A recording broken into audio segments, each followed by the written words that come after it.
Selamat datang di channel Cerita Bang Kumis. Sebelum lanjut, jangan lupa tinggalkan jejakmu dengan komen, like, dan subscribe. Kali ini, kisah kita datang dari salah satu desa di Jawa Tengah, tentang sepasang pensiunan yang ingin menutup hari tuanya dengan tenang. Namun, tanpa sadar, mereka melangkah ke tanah yang diselimuti kutukan. Inilah teror pocong wedon setinggi pohon kelapa.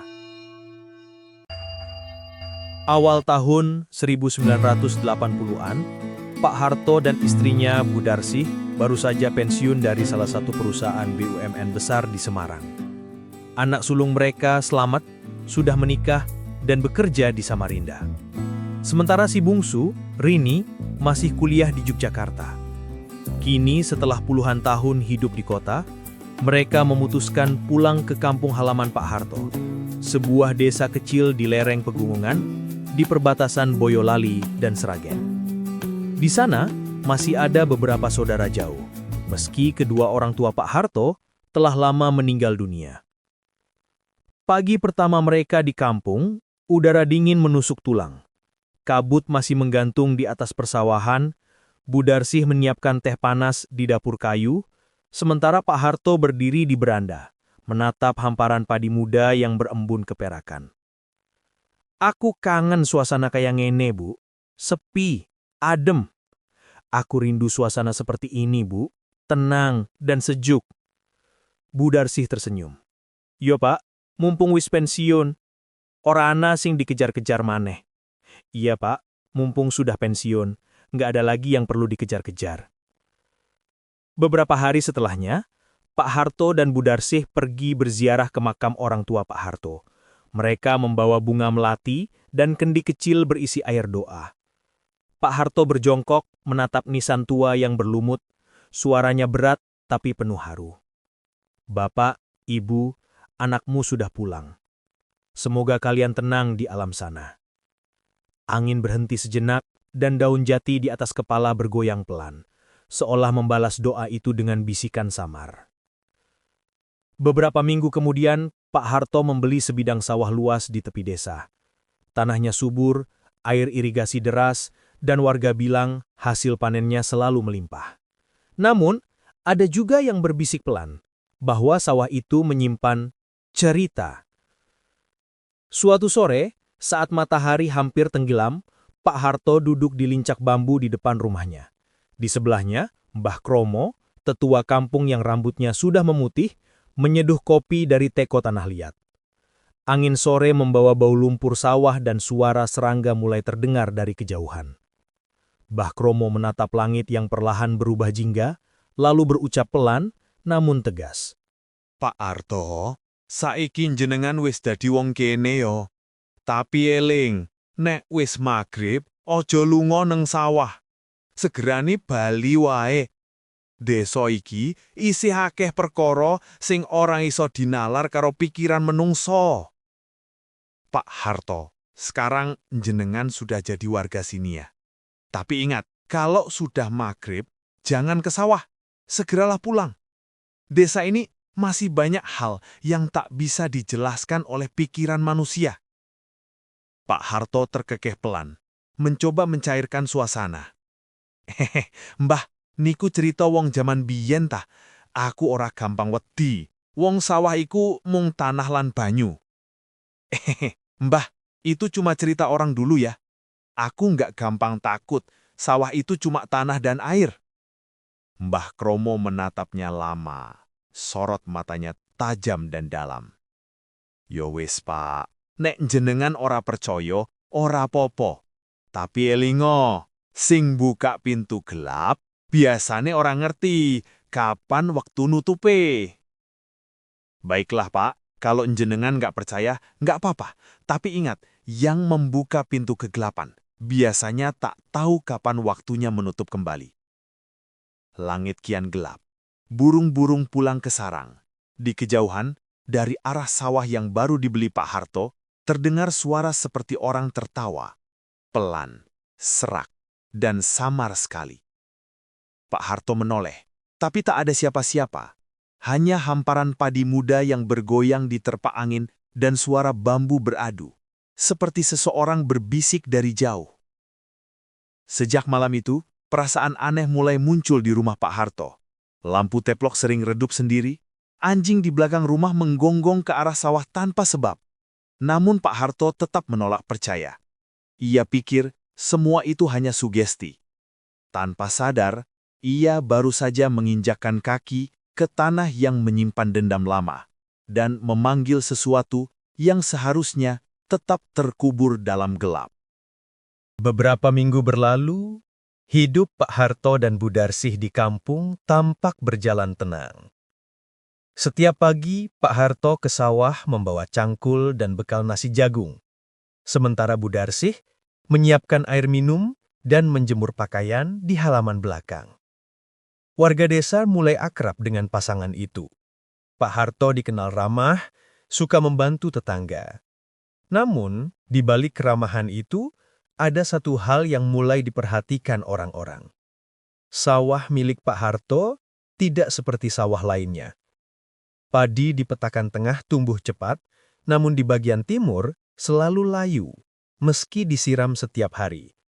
Beberapa kali Pak Harto mencoba mengganti bibitnya, tapi hasilnya tetap sama. "Tanai aneh, Bu," kata Pak Harto sambil mengusap peluh di dahi. "Bagian kene subur, tapi sing pinggir timur, koyo ora gelem ditanduri. Tanahnya aneh, Bu. Bagian sini subur, tapi yang di timur seperti menolak ditanami." Bu Darsih hanya menjawab lirih. "Ya wes, Pak, ben wae. Mungkin durung waktunya panen." "Sudahlah, Pak, biarkan saja. Mungkin belum waktunya panen." Senja itu, langit di atas desa sawahan berwarna jingga kemerahan. Burung pipit terbang pulang ke sarang, dan dari kampung sebelah terdengar suara azan maghrib menggema pelan. Allahu Akbar, Allahu Akbar. Suara itu menenangkan. Tapi di tengah ketenangan itu, Pak Harto masih berada di gubuk sawah miliknya, memastikan saluran air irigasi mengalir sempurna. Petromax di sampingnya berdesis lembut. Cahaya kuningnya menari di batang-batang padi yang bergoyang. Namun, ketika gema azan memudar, angin berhenti. Jangkrik lenyap. Hening. Hening yang aneh, seperti semua suara disedot oleh tanah. Pak Harto mendegakkan tubuh. "Loh, kok sepi banget yoh?" gumamnya. Tiba-tiba, dari arah pematang timur sawah, terdengar suara aneh. Krek, krek. Seperti kain basah yang diseret di lumpur. Pak Harto menoleh cepat. Cahaya Petromax bergoyang, dan di antara batang padi yang berembun, tampak sesosok putih berdiri diam, terbungkus kain kafan kotor, basah oleh tanah dan air irigasi. Tubuhnya tegak, tak bergerak, wajahnya pucat dan kosong. "Sopo kuwi? Siapa itu?" Tak ada jawaban. Hanya angin dan bau wangi melati bercampur amis darah menyengat di hidung. Sosok itu tiba-tiba menoleh ke arah Pak Harto dengan gerakan patah, seperti lehernya patah, dan kemudian melompat. Sekali, dua kali, suara tanah bergetar setiap kali ia mendarat. Dug, dug, dug.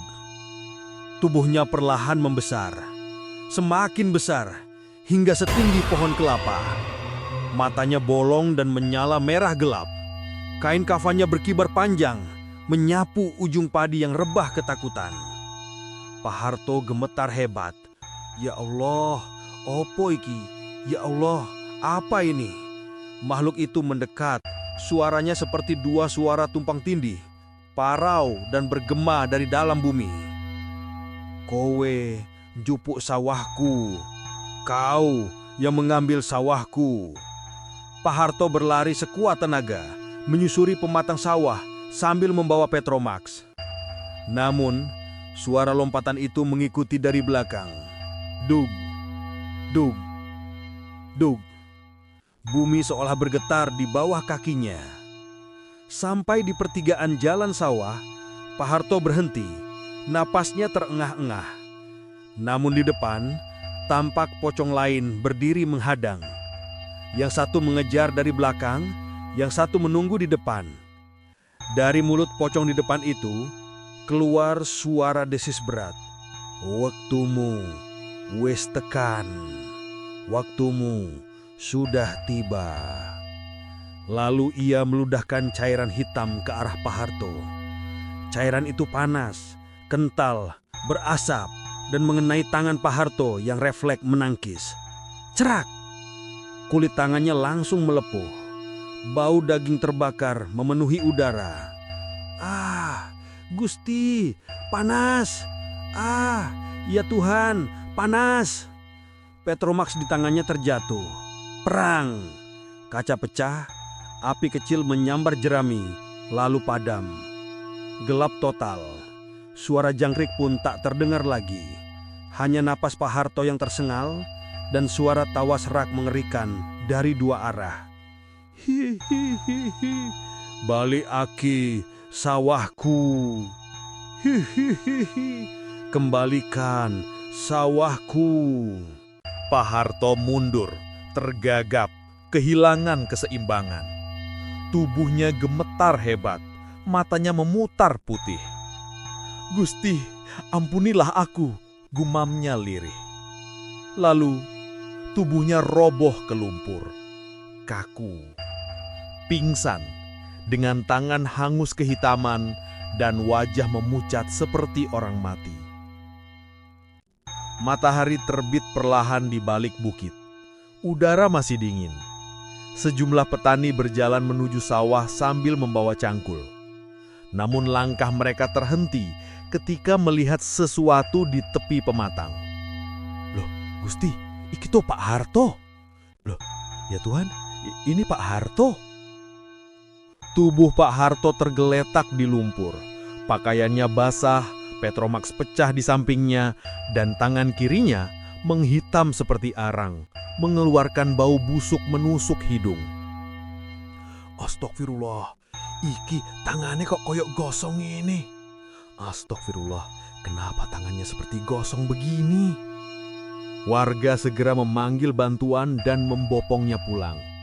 Budarsih menangis histeris melihat suaminya tak sadarkan diri. Pak, ojo tinggal ke aku, Pak. Ojo tinggal ke aku. Pak, jangan tinggalkan aku, Pak. Jangan tinggalkan aku. Mereka meletakkan tubuhnya di atas dipan kayu. Tangan yang hitam itu kini membengkak dan mengeluarkan cairan bau amis. Beberapa warga menutup hidung, sementara Mbah Kromo hanya berdiri diam di pojok ruangan. Tak lama, Pak Harto mulai bergerak. Matanya terbuka perlahan. Pandangannya kosong, bibirnya bergetar. Bu, pocong iku bu. Pocong sing metu saka sawah. Setinggi pohon kelapo. Lan ono loro bu, loro. Bu, pocong itu bu. Pocong yang muncul dari sawah. Setinggi pohon kelapa. Dan ada dua bu. Dua pocong. Budarsi menatapnya dengan wajah pucat. Tubuhnya bergetar. Air matanya menetes. Ya Allah, Pak. Tenanan kue weruh kui. Ya Allah, Pak. Kamu benar-benar melihat itu. Warga yang mendengar mulai saling pandang. Beberapa menelan ludah. Ada yang mundur pelan, ada pula yang berbisik lirih. Setinggi pohon kelapa toh? Astagfirullah, itu duduk pocong biasa. Setinggi pohon kelapa ya. Astagfirullah, itu bukan pocong biasa. Mbah Kromo maju perlahan menatap tangan Pak Harto yang hitam. Suaranya berat, bergetar seperti menahan sesuatu. Iki duduk cidro wong urip. Iki bekas wujud sing dikirim saka kegelapan.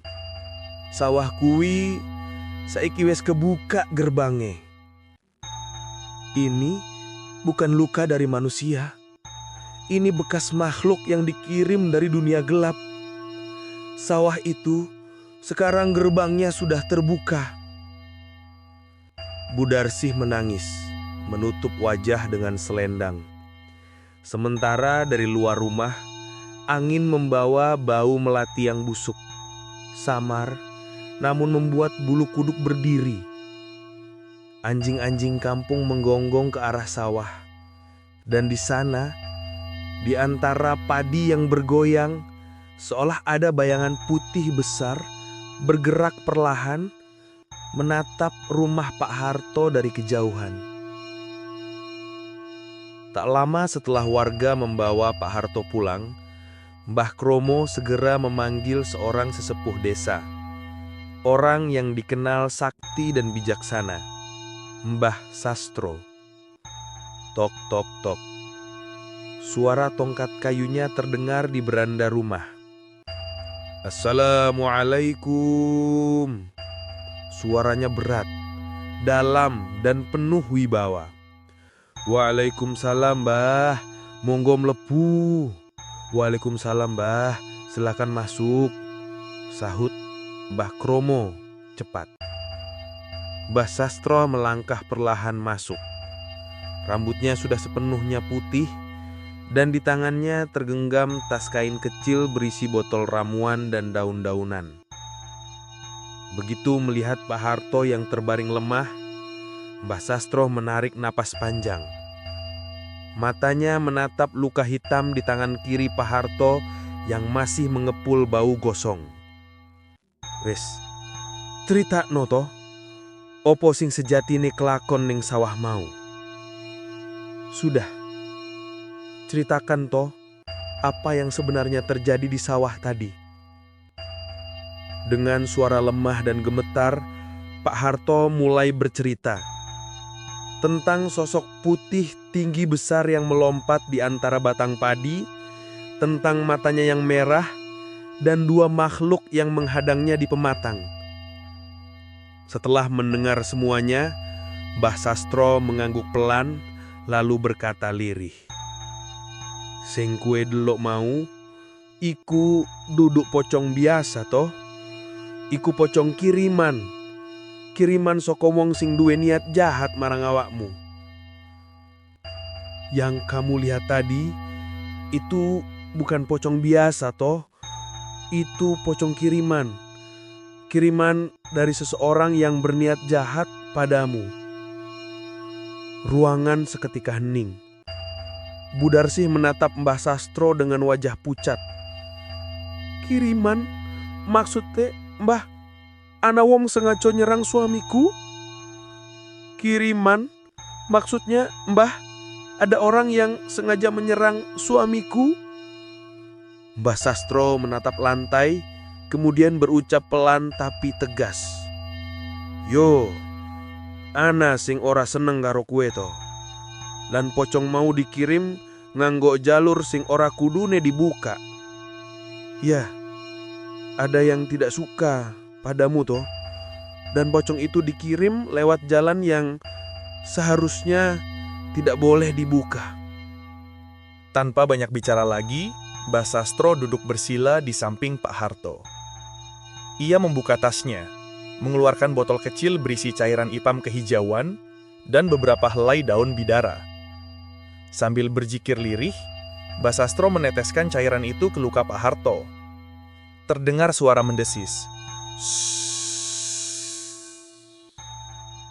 Dan aroma wangi daun bercampur amis luka memenuhi ruangan. Pak Harto menggertakkan gigi, menahan sakit. Namun perlahan, warna hitam di tangannya mulai memudar. Kulit yang melepuh kini berubah merah kecoklatan. Wis tak sembuh nato, kata Mbah Sastro perlahan. Tapi elinga, luka iki ora bakal ilang sak tenane. Taundo iki bakal tetep ana. Taundo saka geni sing ora katon. Sudah aku obati to. Tapi ingat, luka ini tidak akan sembuh sepenuhnya. Bekasnya akan tetap ada. Tanda dari api yang tak terlihat. Pak Harto menatap tangannya yang kini tinggal bekas luka bakar. Napasnya masih berat, namun ia bisa bicara pelan, penuh rasa syukur dan takut. "Matur nuwun, Mbah. Rasane saiki luwih enteng. Nanging kulit iki panase isih ono koyo diopong. Terima kasih Mbah. Rasanya sekarang lebih ringan. Tapi panas di kulit ini masih terasa seperti terbakar. Panase kuwi dudu saka geni to. Tapi saka tondo yen sing ngirim iku durung rampung karo awakmu. Panas itu bukan dari api to, tapi dari tanda bahwa yang mengirim itu belum selesai denganmu. Hening menyelimuti ruangan. Hanya suara napas Pak Harto dan desau angin dari luar jendela. Setelah mengobati Pak Harto, Mbah Sastro keluar rumah dengan wajah tegang. Langkahnya perlahan, tapi matanya penuh tekad. Ia tahu, apa yang menimpa Pak Harto bukan kejadian sepele. Lonceng kecil di balai desa dibunyikan. Teng, teng, teng. Suara itu menggema, memanggil seluruh warga untuk berkumpul. Satu persatu penduduk berdatangan. Ada para petani, ibu-ibu, dan kepala desa, Pak Lurah Wiryo, yang datang paling akhir. Mereka semua duduk melingkar di balai bambu yang terbuka, dengan wajah cemas, menunggu penjelasan. Mbah Sastro berdiri di tengah mereka, bersandar pada tongkat kayunya. Sorot matanya tajam, suaranya berat, tapi jelas. Setulur kabeh, kita kudu ngati-hati saiki. Saudara-saudara semua, kita harus berhati-hati mulai sekarang. Warga saling pandang, bingung. Pak Lurah Wiryo maju satu langkah. Maksudnya piye, Mbah? Opo ono sing membahayani? Maksudnya bagaimana, Mbah? Apakah ada bahaya? Mbah Sastro menarik napas dalam, menatap ke arah sawah yang tampak dari kejauhan. Pocong sing nyerang Pak Harto kuwi dudu pocong biasa. Pocong yang menyerang Pak Harto itu bukan pocong biasa. Ruangan mendadak senyap. Suara jangkrik di luar pun seakan berhenti. Mbah Sastro melanjutkan. Suaranya menurun lirih. Pocong kuwi arane wedon. Setan paling tua, paling kuat, lan paling bebayani. Biasane dikirim dening wong sing atine ireng. Wong sing pengin dadekake sengsara wong liya. Pocong itu namanya wedon. Setan paling tua, paling kuat, dan paling berbahaya. Biasanya dikirim oleh orang berhati jahat, orang yang ingin menebar celaka di desa ini. Warga mulai bergumam pelan. Beberapa ibu menutup mulut dengan selendang, sementara anak muda yang duduk di belakang terlihat ketakutan. Wedon iku pocong sing bisa malih wujud, lanjut Mbah Sastro. Kadang dadi pocong siji, kadang dadi akeh, lan saben mlaku bumi iso gemeter. Wedon itu pocong yang bisa berubah wujud, kadang satu, kadang banyak, dan setiap langkahnya bumi bisa bergetar. Pak Murah menatap tegang. Mbah, nek tenan kuwi pocong wedon, apa sing kudu ditindak saiki? Mbah, kalau bener itu pocong wedon, apa yang harus kita lakukan sekarang? Mbah Sastro mengangguk pelan. Warga kudu podo eling. Mulai sore iki, sawise adzan maghrib, ojo ana sing metu omah. Tutup lawang, tutup ndendela, padangi omah nganggo lampu utawa geni. Warga harus waspada. Mulai malam ini, setelah adzan maghrib, jangan ada yang keluar rumah. Tutup semua pintu dan jendela. Nyalakan lampu atau api di dalam rumah. Salah satu warga bertanya pelan.